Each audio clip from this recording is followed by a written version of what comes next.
Madhavi packing में माहिर। सुनीता बोली, वाह, मैं कितना अच्छा खासा बैठ गया है।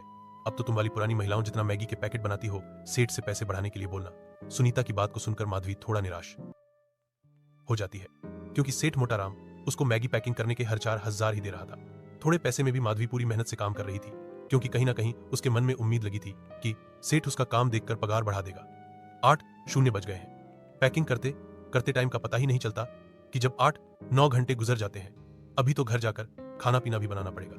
इतने में मोटाराम आकर के माधवी को पूछता है, आधवी, तूने गिनकर मैच के 1,000 पैकेट की पैकिंग पूरी तो कर ली है ना? जी जी सेठ जी, मैंने 1,000 से ऊपर मैगी के पैकेट बनाए। यह आप गिनती करके देख लीजिए। मोटाराम जी, माधवी ने 1,000 नहीं बल्कि आज 2,000 पैकेट पूरा किया है। अब यह हम पुरानी लेडीज के बराबर में काम करती है। इसको भी पर पीस पैकेट के हिसाब से पैसे देने चाहिए तुमको।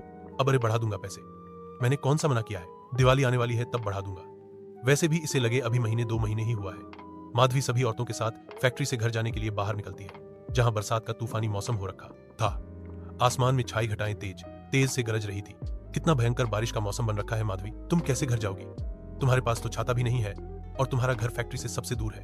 अभी तो बारिश शुरू नहीं हुई है, मैं चली जाऊंगी। माधवी जल्दी जल्दी चलते हुए घर की तरफ बढ़ने लगती है। तभी तगड़ा आंधी तूफान उठने के साथ बड़ी जोरों की बरसात होने लगती है, जिससे शोभा को चिंता सताने लगती है। हे भगवान, कितनी तेज तेज की घटाएं चमक रही हैं। बेचारी माधवी बहू बारिश में भीग गई होगी। कितनी बर्फ जैसी बारिश हो रही है, ठंड सी लग रही है।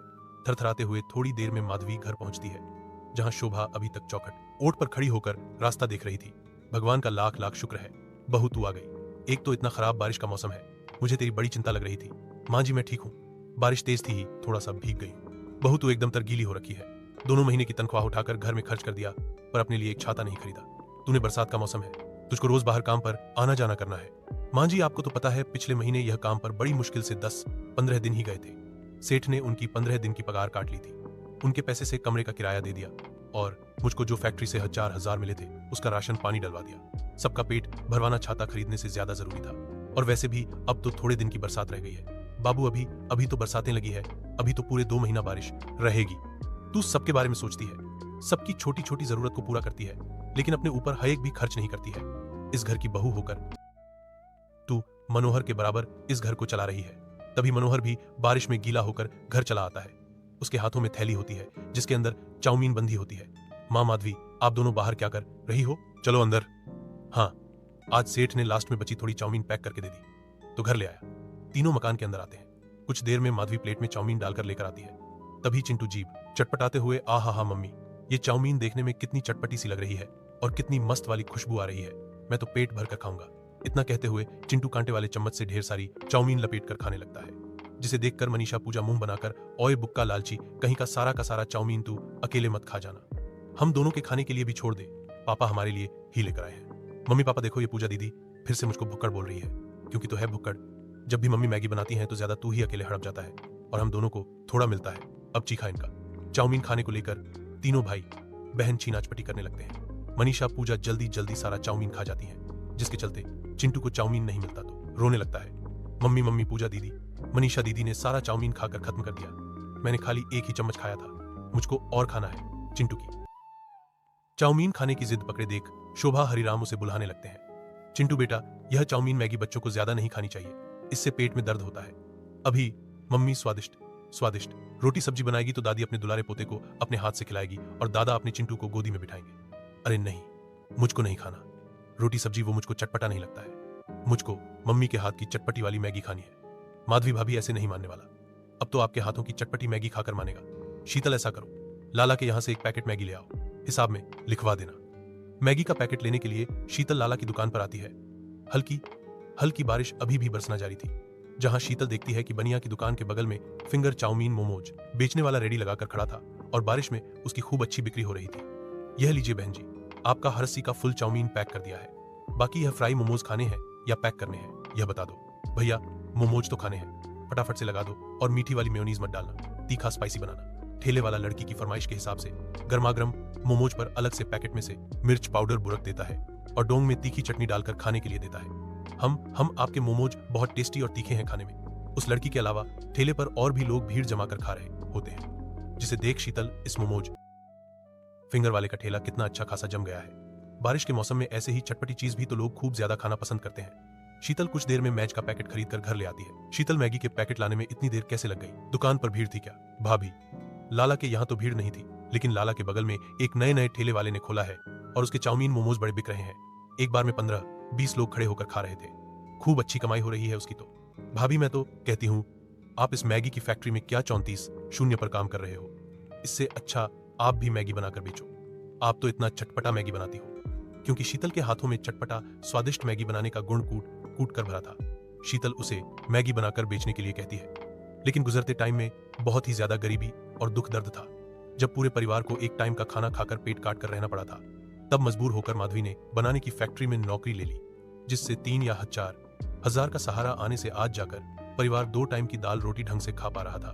हालांकि शीतल के मन में भी खुद के मैगी रेस्टोरेंट खोलने की इच्छा थी, लेकिन यह डर भी था कि अगर यह काम नहीं चला तो उसे काम से हाथ धोना पड़ेगा। ऐसे ही समय गुजरता है। फिर एक सुबह, मम्मी, आज तो तुम फैक्ट्री से मैगी लाना, चटपटी मैगी बनाना, महीना कैसे कटा ही नहीं चला।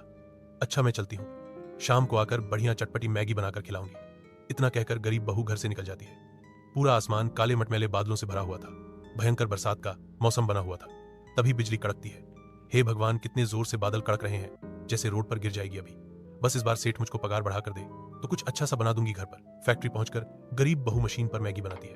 काम खत्म होने पर सेठ सबको तनख्वाह, माधवी को दोनों बार के जितने 4000 की तनख्वाह मिलती है, जबकि बाकी औरतों को सेठ 8 और सीधस 0 देता है, जिसे देख माधवी का मन मुरझा जाता है। सेठ जी, मुझे यह काम करते 2 महीने से ज्यादा हो गए हैं। आपने कहा था कि जब मैं बाकी सबके बराबर जितना काम देने लग जाऊंगी तो आप मेरी पगार बढ़ा देंगे, लेकिन यह था 4000। इतने थोड़े में आज के टाइम में गुजारा नहीं चलता। आप कम से कम मेरी तनख्वाह 7-8 हजार तो दीजिए। यह सुनते ही कंजूस मक्खी चूस मोटाराम भड़क जाता है। अरे तू तो तनख्वाह बढ़ाने के लिए नहा धोकर पीछे पड़ गई है। अरे 4000 काफी है, मैगी ही तो बनाना है, कोई अनाज की बोरी वोरी थोड़े ना उतरवाना है। इतने में जस्ता है तो कर वरना छोड़ दे। मोटाराम सेठ माधवी के घर परिवार के खराब हालत के बारे में जानता था, इसलिए उसकी मजबूरी का फायदा उठाते हुए काम छोड़ने की धमकी देता है, क्योंकि वह जानता था कि किसी भी हाल में माधवी काम नहीं छोड़ेगी। चल यह ले, तेरे इस महीने की पूरी दहाड़ी और मैगी के पैकेट मिलेंगे। पूरे महीने कमर थोड़ मेहनत के बावजूद भी मोटाराम 4,000 तनख्वाह थमाकर माधुरी से पल्ला झाड़ लेता है, लेकिन अपनी थोड़ी पगार में भी बेचारी गरीब बहू सबर कर जाती है। आज घर जाकर सबके लिए चटपटी सी मैगी बना दूंगी। रोज रोज सादा रोटी सब्जी खाकर मांझी बाबूजी का भी मन भर गया है। माधवी सब्जी मंडी पहुंचती है, तभी खूब जोर से मूसलाधार बारिश होने लगती है। बाजार में एक साइड सब्जी और दूसरी तरफ खाने पीने वाले ठेले लगाकर खड़े थे, जिनकी बारिश में खूब अच्छी बिक्री हो रही थी। सब्जी लो, ताजी हरी सब्जी ले लो। सब्जी वाले की रे पर बंद गोभी मटर बिकते देखकर माधवी ठेले पर आती है और एक फूल गोभी हाथों में उठाकर, भैया कैसे दिए बंद गोभी और ये मटर क्या भाव लगाया? बंद गोभी चॉप चीज का पाव और मटर चॉप 50 पाव है। भाई, सब्जी का महंगा रेट सुनकर गरीब माधवी के होश उड़ जाते हैं। भैया जी, आप तो बड़ी महंगी सब्जी लगा रहे हो, थोड़ा ठीक ठाक रेट लगा लो। अरे बहन जी, मैं तो बाकियों से सस्ते में ही सब्जी बेच रहा हूँ। बाकी रेडी वालों के पास जाकर एक बार रेट पता कर लो, सोने के भाव बेच रहे हैं सब्जियां। बारिश के चलते सभी सब्जियां महंगी हो गई हैं। भैया देख लो, थोड़ा सस्ता लग जाए तो। फूल गोभी और थोड़ी सी मटर चाहिए थी।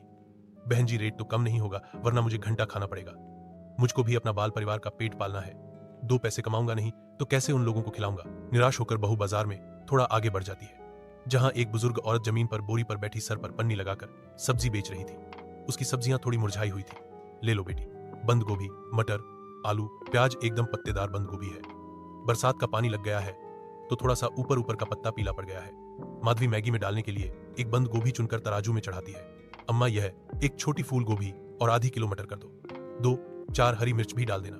मैगी में डालने के लिए बंद गोभी, मटर, मिर्च खरीदकर माधवी घर आ जाती है, जहां बरसात से मकान की छत जगह जगह से चू रही थी और जगह जगह जमीन पर बाल्टी भगोने रखे हुए थे। फिर से छत टपकने लगी। माँ जी, बहू छत तो चूहेगी। इतनी तगड़ी तूफानी बारिश हुई थी, एकदम पतली चादर हो गई है छत। इसे पक्की करवाना बहुत जरूरी है। इसकी खराब हालत देखकर नहीं लग रहा कि और ज्यादा बारिश झेल पाएगी। माँ जी चिंता मत कीजिए, इस महीने की तनख्वाह मिलेगी तो छत का काम लगा दूंगी। बहू के हाथों में मैगी का सामान देखकर तीनों बच्चे खुश हो जाते हैं। अरे वाह मम्मी, तुम इतनी सारी मैगी के पैकेट लेकर आई हो, मत गोभी भी। क्या आज तुम्हारे हाथों की चटपटी मैगी खाने को मिलेगी? हाँ, आज मैं सबके लिए चटपटी सी गर्मा गर्म मैगी बनाऊंगी और सब साथ मिलकर खाएंगे। ठीक है मम्मी, तब तक हम बुआ के साथ मिलकर घर से सारा पानी निकाल लेंगे, फिर हम सब मजे से बैठकर मैगी खाएंगे। मादी 2-4 पैकेट मैगी उबालने के लिए चढ़ाकर बारीक बारीक सब्जियां काटने लगती है और पतला पतला प्याज काटकर चूल्हे पर कढ़ाई गर्म करने को चढ़ाती है और तेल गर्म होने के लिए डालती है। इसके बाद कटी हुई हरी मिर्च प्याज डालकर उसे खूब अच्छे से धीमी आंच पर भूनती है और तीनों बच्चे मैगी खाने के लिए बेकरार बेसब्र हुए जा रहे थे। मम्मी मम्मी मैगी बन गई क्या? जल्दी जल्दी से बना दो। बिटिया ज्यादा तेज आंच पर मैगी बनाऊंगी तो मैगी जल जाएगी और स्वाद खराब हो जाएगा। ठीक है मम्मी, आराम से बना लो, लेकिन चटपटी और तीखी तीखी मैगी बनाना। बिल्कुल, मैं तो सूपी मैगी खाऊंगी।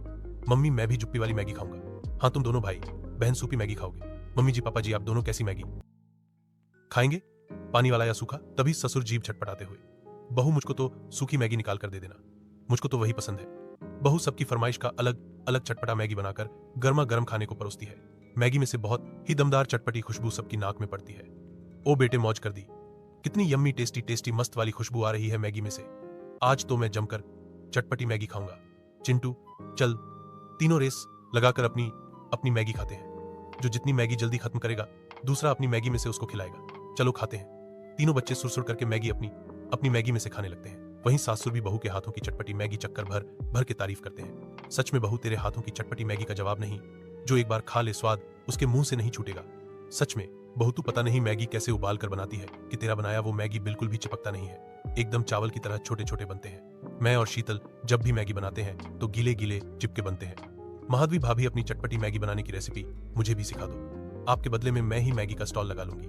मैगी को बस 2-4 मिनट ही गर्म पानी में डालना होता है ताकि मैदे का कच्चापन निकल जाए और मैगी बनाते वक्त तेल मसाले के साथ अच्छे से मिक्स हो जाए।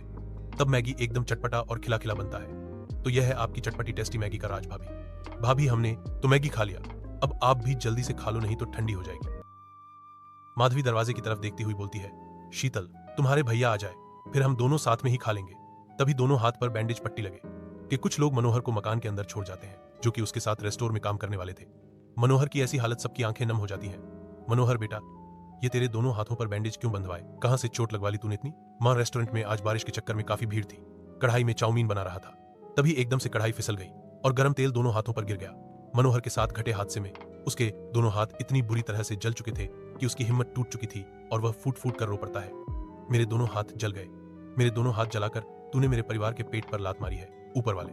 अब कौन कमाकर खिलाएगा मेरे परिवार को? मनोहर का चिंता करना जायज था, क्योंकि गरीबी में उसके परिवार का गुजारा रोज के कमाने खाने पर ही निर्भर था। मनोहर की हालत देखकर सबकी हिम्मत टूट गई कि अब परिवार कैसे जिएगा, पर गरीब बहू ने हिम्मत नहीं हारी। अजी तुम घर के खर्चों की चिंता क्यों कर रही हो? भगवान की दया से थोड़ा ही सही, लेकिन मैं भी तो 2 पैसे कमा रही हूँ, घर का चूल्हा जलता रहेगा। उसके दिलासा देने से सबकी चिंता तो हल्की हो गई, लेकिन उसके मन में उथल पुथल सी छाई हुई थी, क्योंकि आज के महंगाई भरे जमाने में हच्छार में वो पूरा महीना 2 टाइम खाने को तो दूर, एक वक्त के भर पेट खाना भी कठिन था। बारिश में अगले दिन काम पर आकर वह सेठ से पैसे बढ़ाने को बोलती है। अरे यह क्या हर दूसरे दिन का लोचा लगा रखा है तूने पगार बढ़ाने की? अरे मैगी की छोटी सी फैक्ट्री है मेरी, इतना कोई लाखों करोड़ों का मुनाफा नहीं कमा रहा जो हर महीने पैसे बढ़ा दूं। जब देखो चिक चिक चिक चिक चिक, अरे चिक चिक करके माथा खराब कर रखा है। आज शाम को अपना हिसाब करवा लेना और कल से आने की जरूरत नहीं है। पहले से ही घर के खराब हालातों को झेल रही माधवी का काम भी छूट जाता है। 15 दिन का हिसाब लेकर वो संकोच भरे मन से घर की तरफ बढ़ती जा रही थी। समझ में नहीं आ रहा इस 2000 में क्या करूं? कमरे का किराया देना है, घर में राशन डलवाना है, कैसे खर्च करूं? तभी माधवी सब्जी लेने बाजार आती है, जहां चाउमीन वाले के ठेले पर जमकर भीड़ लगी देखकर। ये लो भाई साहब आपका फुल प्लेट पनीर चाउमीन और यह आपका हाफ प्लेट वेज चाउमीन। अरे भाई साहब मैंने चाउमीन कब की? भीड़ है, दे रहा हूं, सब्र करो। बासी चाउमीन कढ़ाई में डालता है और उलट पुलट करके ग्राहक को खाने के लिए परोस देता है। ग्राहकों को ध्यान खाने पर जमा था, इसीलिए कोई चीज पर ध्यान नहीं देता, मगर माधवी देख लेती है यह चाउमीन वाला घपलेबाज। बासी चाउमीन ग्राहक मुंह सिकोड़ता खाने को दी है, एकदम खट्टी खट्टी लग रही है। बासी चाउमीन ताजा करके बेचने का भेद खुलते देख चाउमीन वाला चिकनी चुपड़ी बातें करता है। अरे अरे कुछ नहीं भैया जी, लगता है शायद से आज चाउमीन में सिरका ज्यादा डल गया है, इसलिए खट्टा खट्टा लग रहा है स्वाद। अरे मैं तो एकदम ताजा ताजा चाउमीन बेचता हूं। तभी माधवी ठेले पर खड़े ग्राहकों के आगे ठेले वाले का कच्चा चिट्ठा खोल देती है। 1 नंबर का बेईमान है यह रेडी वाला, आप लोग ये मत खाइए क्योंकि यह बासी है। सारे ग्राहक आग बबूला होकर ठेले वाले को पैसे नहीं देते और खूब सुनाते हैं। वहीं माधवी अब मैगी बनाकर बेचने का मन बनाती है ताकि ग्राहकों को उसकी बनाई ताजी चटपटी मैगी खाने को मिले और बदले में उसकी भी थोड़ी बिक्री हो सके। फैक्ट्री से मिले पैसे से वह ढेर सारी पत्ता गोभी, मटर, हरी मिर्च और खूब सारी मैगी के पैकेट लेकर घर आती है, जिसे देखकर शोभा पूछती है, बाऊ तू इतनी सारी मैगी के पैकेट और कच्ची सब्जियां किस लिए खरीद कर लाई है? माधवी शोभा को काम छूट जाने से लेकर बाजार में घटी बात बताती है। सभी को उसका मैगी बनाकर बेचने का विचार खूब पसंद आता है। बहू तो देखना 2 दिन नहीं लगेगा तेरे मैगी के ठेले को चल पड़ने में। जब लोग तेरी बनाई हुई चटपटी मैगी का स्वाद चखेंगे तो बार बार खाने के लिए आएंगे। शोभा की प्रशंसा करने पर माधवी को प्रेरणा मिलती है और अगले दिन से वह बाजार में खाली जगह देखकर अपनी चटपटी मैगी की रेडी लगा लेती है। सुहानी बरसात के मौसम के चलते बाजार में खूब चहल पहल छाई थी। आइए आइए, चटपटी तीखी गर्मागर्म मैगी खाइए। ह्यूबीस में हाफ प्लेट, ह्यूचालीस में फुल प्लेट। तभी बगल के ठेले पर गोलगप्पे खा रहे पति पत्नी के नाक में मैगी की खुशबू पड़ती है। हम आ हा कार्तिक, कितनी मस्त वाली मैगी की खुशबू आ रही है, मेरे मुंह में तो पानी आ रहा है। चलो खाते हैं, वाकई खुशबू तो दमदार आ रही है, बाकी खाकर देखते हैं। दोनों गर्मागर्म मैगी की खुशबू से खींचे चले आते हैं जहां गरीब बहू बरसात में आशा लगाकर खड़ी थी। बहन जी जल्दी से फुल प्लेट झटपटी मैगी लगा देना, और जरा मिर्च ज्यादा डालना, मुझे स्पाइसी मैगी पसंद है। जी बिल्कुल। माधवी झटपट से मैगी में मिर्च मसाले, पत्ता गोभी, मटर डालकर अच्छे से पकाती है और प्लेट में परोसती है। हम वाओ, कितनी बढ़िया चटपटी मैगी बनाई है तुमने। ऐसी बारिश के मौसम में इतनी मस्त मैगी खाने का तो मजा है। तभी झमाझम बारिश शुरू हो जाती है, जिससे गरीब मैगी वाले की दमदार मैगी की खुशबू बाजार में घुल जाती है और देखते देखते बड़ी भीड़ खाने के लिए आ जाती है। तभी एक औरत छाता लेके अपनी बेटी के साथ बाजार से जा रही होती है। मम्मा देखो, मुझको चटपटी मैगी खिला दो ना प्लीज। बेटा, ये ठेले वाले की कच्चे मैगी की मैगी बनाते हैं, इससे पेट दर्द हो जाएगा। घर चलकर मैं बना दूंगी अच्छे से। नहीं, मुझको मैगी वाली आंटी की मैगी खानी है। अच्छा चलो ठीक है, ठेले पर आते हैं। सुनो मैगी वाली, जरा एक हाफ प्लेट मैगी बनाना। माँ आदमी प्लेट में हाफ प्लेट मैगी डालकर देती है, जिसमें पत्ता गोभी, मटर, हरी मिर्च डली हुई थी। ये लीजिए हाफ प्लेट मैगी। अरे वाह, तुमने तो बहुत बढ़िया अच्छे तरीके से सब्जी डालकर स्वादिष्ट मैगी बनाई है। एक चम्मच और लगा कर देना, मेरा भी चखने का दिल कर रहा है। माधवी मुस्कुराते हुए प्लेट में एक और चम्मच लगाकर देती है। दोनों जैसे चटपटी मैगी चखते हैं तो भर भर के तारीफ करते हैं। हम आंटी, आपने तो टेस्टी बेस्ट मैगी बनाई है, ऐसी मैगी तो मेरी मम्मी भी नहीं बना पाती। शुक्रिया बेटा। लगभग 7-8 बजे तक माधवी बारिश में खड़े होकर सारी मैगी बेचकर घर आती है और उसे 1500 का मुनाफा होता है। धीरे धीरे उसका चटपटी मैगी खाने वाले ग्राहकों की जुबान पर इस कदर छा जाता है कि खाने वाले के मुंह से नहीं छूटता और बारिश में भी दिन भर भीड़ लगी रहती है, जिसे देखकर चाउमीन वाला दांत पीस लेता है। इस 2 कौड़ी की मैगी वाली ने मेरा चाउमीन का चलता फिरता ठेला बंद करवा दिया। इसके मैगी खाने के लिए कितनी दबाकर भीड़ लगी है और मेरी रेडी पर मक्खी भिन भिना रही है। इसने मेरा धंधा चौपट कर दिया। मैंने भी इसका ग्राहक खराब नहीं किया तो मेरा नाम भी पप्पू नहीं। जलन में आकर चाउमीन वाला माधवी के यहाँ लगे मैगी खाने वाले ग्राहकों को भड़काना चालू कर देता है। अरे ओ भैया जी, क्या उस मैगी वाली की मैगी खाने जा रहे हो? एक बार मेरी चटपटी अंडा चाउमीन खाकर देखो, हॉय 20 प्लेट में खिला रहा हूँ। तभी ग्राहक उसे गुस्से में घूरते हुए बोला, अरे भैया, अगर तुम्हारी ठेले की चाउमीन इतनी ही टेस्टी चटपटी होती तो तुम्हारे ठेले पर लोगों के खाने वालों की भीड़ लगी होती, मक्खी नहीं बिनबिना रही होती। ग्राहक चाउमीन वाले को ऐसा बोलकर छाता लेकर मैगी खाने के लिए माधवी के यहाँ आकर खड़ा हो जाता है, जहाँ बारिश में लोग चिटारे लेकर मैगी खा रहे थे। चाउमीन वाला हाथ मलते रह जाता है। पता नहीं यह मैगी वाली ऐसी भी कौन सा मसाला लगाकर मैगी बनाती है जो लोग इसके मैगी खाने के चटोरी बने पड़े हैं। चाउमीन वाला आए दिन गरीब बहू के यहाँ से खाने वाले ग्राहकों को भड़काने में भीड़ रहता, पर असफल रहता, क्योंकि माधवी की मैगी के स्वाद का दम ही था जिसने ग्राहकों को जोड़ रखा था। धीरे धीरे मैगी की खपत बढ़ने लगी और काम भी बढ़ने लगा, जिसके चलते अब उसकी सास भी हाथ बटाने के लिए आया करती। दोनों सास बहू बारिश में पन्नी लगाकर मैगी बेचती। उनकी बिक्री भी खूब अच्छी चलती। बहू, आज तो मैगी खाने के लिए बड़े कम ग्राहक आए हैं, एक कढ़ाई की मैगी भी नहीं निकली सुबह से। माँ जी, आज बारिश के चलते दुकानदारी काफी कम निकली है। तभी बरसात में एक पुलिस वाला आकर दोनों को ठेला हटाने के लिए बोलता है, हे चलो फटाफट से अपना ठेला यहां पर से हटाओ, बहुत बेच ली मैगी, हटो। दोनों सास बहू के चेहरे पर चिंता छा जाती है। पर साहब, मैं तो पिछले 2-3 हफ्ते से यहां पर मैगी बेच रही हूं और इस जगह ठेला लगाने के पैसे भी देती हूं, फिर क्यों हटवा रहे हैं आप मेरी रेडी? हाँ साहब, हम गरीब को भी जीने खाने दीजिए। अरे तुम दोनों सास बहू को समझ नहीं आ रहा, हटाओ ठेला यहां से। दोनों सास बहू बारिश में भीगते हुए उस जगह से रे हटाकर दूसरी जगह पर जाकर लगा लेती। चाउमीन वाला बड़ा खुश था, बड़े नोट छाप रही थी ना मैगी बेचकर। चाउमीन वाले को खुश होते देखकर माधवी को समझते देर नहीं लगती कि उसका ठेला हटवाने के पीछे उसका हाथ है। इन पुलिस वालों को भी ना हम गरीब लोगों से ही खुड़क रहती है, कमाने खाने नहीं देते। क्या मिल गया हमारा ठेला हटवाकर इसने घोड़े दरोगा को? माँ जी, इस चाउमीन वाले ने उस पुलिस वाले को पैसे खिलाकर मेरी रेडी हटवाई है, क्योंकि इसके आगे मेरी मैगी खाने वाले ग्राहक काफी ज्यादा जुड़ गए थे। अब तो हमारी जगह से ठेला कितना दूर हो गया है, ऐसे तो धीरे धीरे मेरे बंधे हुए ग्राहक टूट जाएंगे। तभी शोभा बाजार में एक सब्जी की दुकान देखती है। माधवी, बहुत जरूरी थोड़ी है कि ठेले पर ही अपनी मैगी बेचे।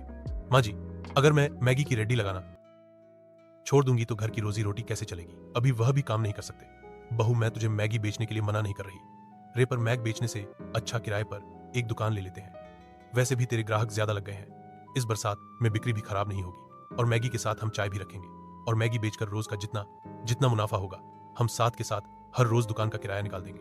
अपनी सास शोभा की सलाह माधवी को भी ठीक लगती है, जिससे दोनों उस दिन मैगी बेचने के बाद बाजार में खाली दुकान देखकर बात करने लग जाती हैं और थोड़े पैसे एडवांस देकर दुकान ले लेती हैं। अगले 2 दिन के बाद ही माधवी वो कुछ कुर्सी टेबल वगैरह लगाकर साफ सफाई करके चटपटी मैग का रेस्टोरेंट चालू करती है, जिससे अब बारिश में उसकी चटपटी मैग खाने वालों की उमड़कर भीड़ जमी रहती है और अब वो मैगी खाने के लिए 2 कारीगर भी रख लेती।